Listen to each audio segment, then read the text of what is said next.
আসসালামু আলাইকুম সম্মানিত দেশবাসী ও সম্মানিত শিক্ষকবৃন্দ, আপনারা সবাই দেখেন আমরা এখন আছি কেন্দ্রীয় শহীদ মিনার প্রাঙ্গণে।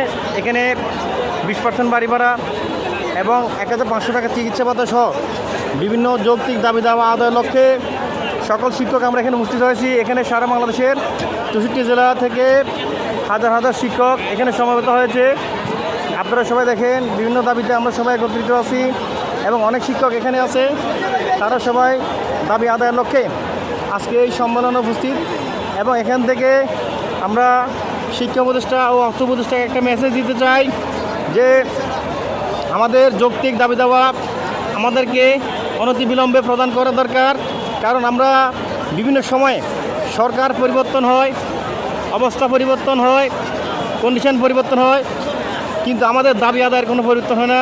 এবং আমরা আমাদের দাবিগুলো, আমাদের চাহিদাগুলো, আমাদের অধিকার কখন আমরা সম্পূর্ণরূপে ফেরত পাই না। আমরা আমাদের অধিকার চাই, আমরা 20% বাড়ি ভাড়া চাই। আর এই 20% বাড়ি ভাড়া আদায়ের জন্য এখানে বিভিন্ন জেলা থেকে, বিভিন্ন থানা থেকে এবং বাংলাদেশের প্রত্যেক প্রতিষ্ঠান থেকে, প্রত্যেক স্কুল কলেজ মাদ্রাসা থেকে এখানে অনেক শিক্ষক উপস্থিত হয়েছেন এবং আরও উপস্থিত হচ্ছে।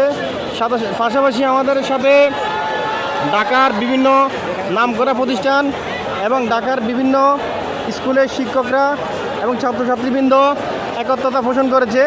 আপনারা দেখতেছেন বেলা বাড়ার সঙ্গে সঙ্গে এখানে গ্যাদারিং বাড়তেছে এবং আমাদের যে শিক্ষকদের দাবি দাওয়াগুলো সেগুলো দেশের প্রতিটি প্রান্তে ছড়িয়ে পড়ছে। আমরা চাই আমাদের এই আওয়াজ আমাদের শিক্ষা উপদেষ্টা এবং অর্থ উপদেষ্টার কানে গিয়ে পৌঁছুক, যাতে তারা পর্যাপ্ত পরিমাণে এবং আমাদের অধিকার আদায়ের ব্যাপারে তারা সচেষ্ট থাকে। সবাইকে ধন্যবাদ। বাংলাদেশ শহীদ মিনার প্রাঙ্গণ থেকে সবাইকে সালাম ও শুভেচ্ছা। আসসালামু আলাইকুম। সবাই ভালো থাকবেন।